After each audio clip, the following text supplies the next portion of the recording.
Today we're looking at a Bramah lock.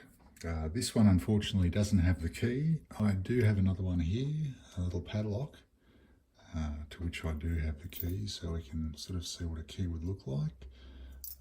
If I show you firstly inside the keyway, we can see we've got 7 fins there, the wafers that need to be pushed down, and there's a centre core. The post doesn't move, and around the rest of it is sort of a spring-loaded plunger, which pushes all of the sliders up effectively.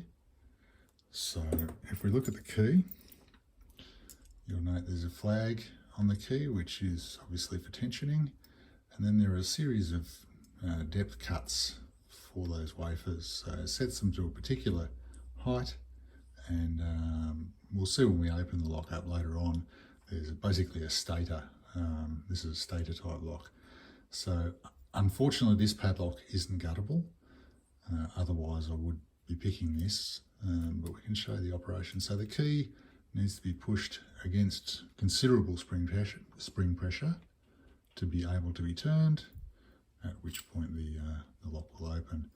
And as I said, we can't really cut this padlock unfortunately, and they're very, very expensive, so there's no way I'll be destroying it to do so.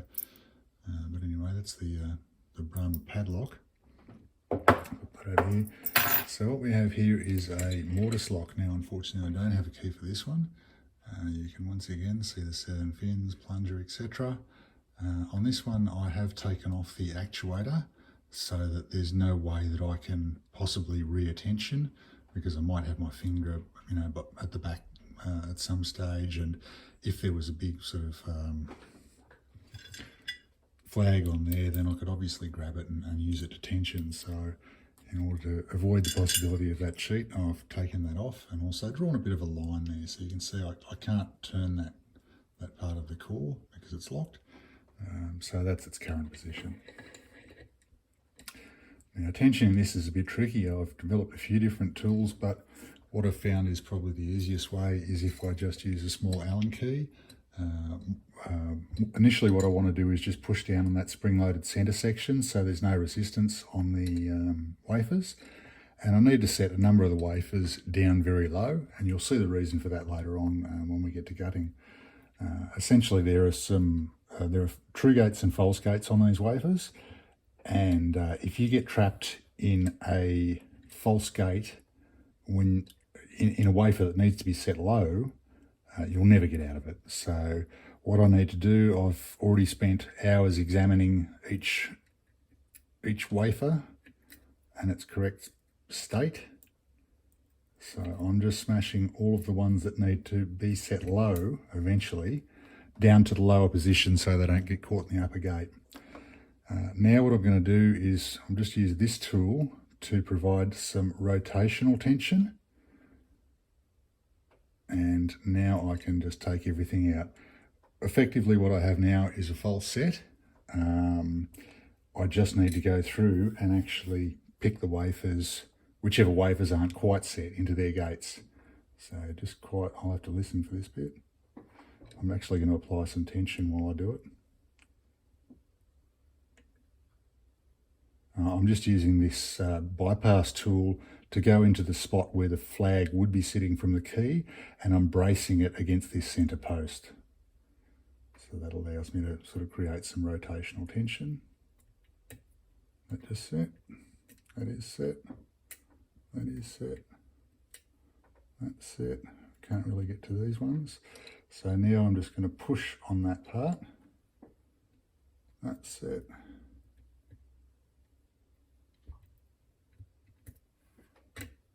There we go. So that's now picked. Ooh, it's just about to lock back up. I will show you the back has moved at this stage. And what I'm going to try and do is move it a bit further. I'm afraid it may have already started to lock back up, in which case this won't work. I'm taking a tensioner that I've previously made. Which way did I turn that?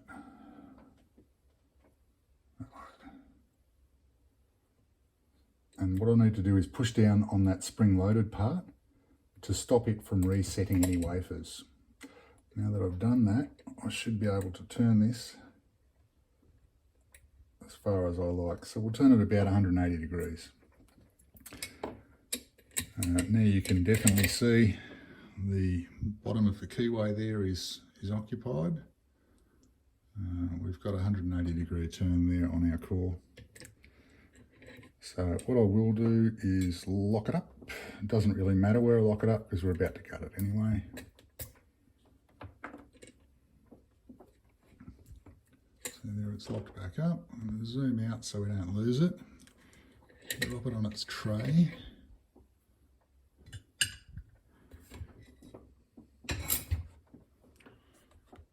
And we'll just come down a bit.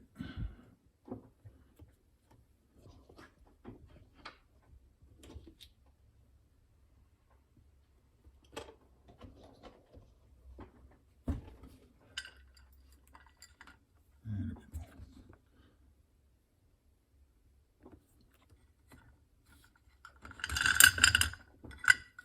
Alrighty, so there's our now that's obviously the actuator, which actually didn't aid picking it, it just prevented me from cheating. We've just got to undo this hex nut here, take that out, then we can separate these two halves. Oops, that was a anti-drill, presumably drill protection that goes in that little spot there. That obviously, this would be a weak point of the lock. If you were to drill through the face and drill out this screw, then you could just pop the lock in half, as we're about to do.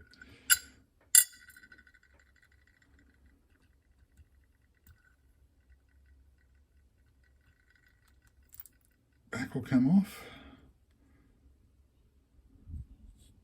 It's nothing really. That's what it indexes off this little detent there, so the slot will line up with that and cause this to rotate. And then we have, zoom in a little bit, this part.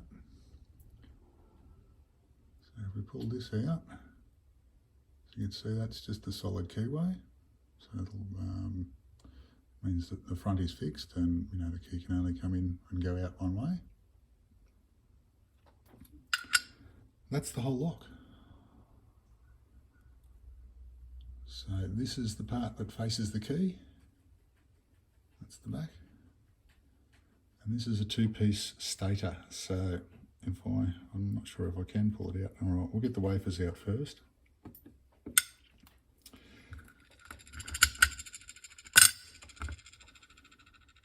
Zoom in a little bit, I just don't want to go out of frame. I'll give you a better look later. So this is really the bottom of the keyway. I've got to call it 12 o'clock.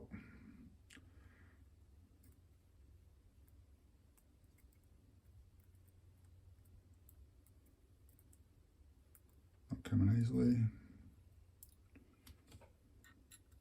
Should orient these so that they are facing the same way that they're facing the lock. So these little, I'll show you when I'm doing the close-up. The next,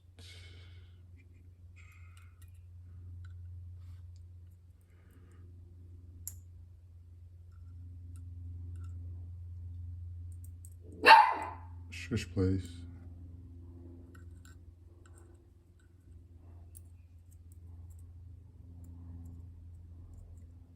Sorry about the eardrum rape if you're wearing headphones from my dog barking. There must have been an imaginary thing go past.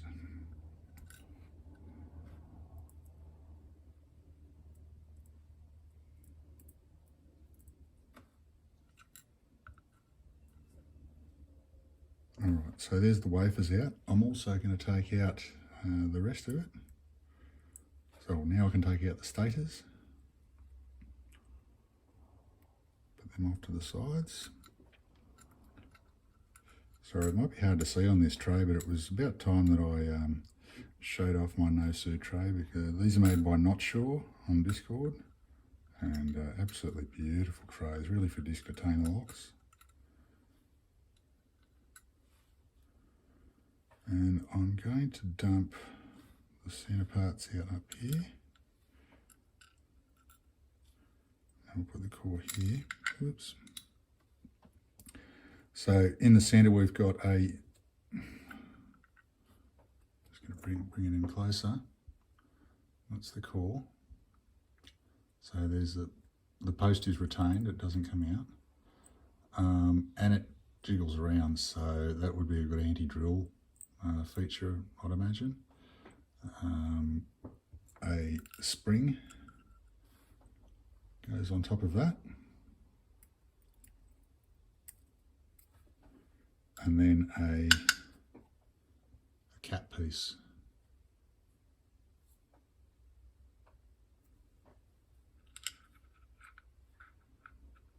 On top of all of that. So that is what forms that, with the wafers crossing over the top of that sort of pattern that we could see inside the keyway.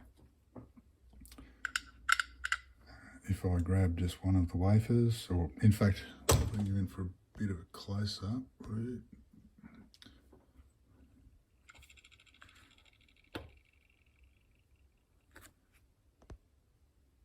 So you can see the true and false gates on each one. Where's a good pointer? That is the part that will bridge across here, this little shelf here, and these are the parts that are facing the stator.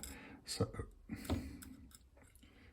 you can see there's a false gate down here and a true gate up here. If we're pushing down on this particular wafer, the first gate that will encounter the stator will be the false gate. And once you drop into a false, set into a false gate, it's not coming out of there without dropping everything. So you will get a little bit of counter rotation though when you're stuck in a false gate from that particular wafer, and that's how I was able to identify which ones needed to be set low and which ones are high. But if you see this, that's got the low false gate, that's got the low false gate, as does that, as does that, as does this. The only two pins that have a true gate before the false gate are these two. So what I had to do with all of these pins was to make sure that I set them below that false gate initially, anywhere below that false gate. And then I could get them into their true gate quite easily. Anyway, once again, I'll put a key in there. I know that might not have looked like a difficult pick. These complicated locks, I spent quite a long time establishing the depths of these and doing experiments with various ways of tensioning and levels of tension for them. And they're not easy to decipher. So might not have been a terribly long pick, but they're pretty impressive lock, really. They are quite old too, I'm not sure, but really cool and fascinating piece of history, that one too. Anyway, I hope you enjoyed watching the Bramah lock. Thank you.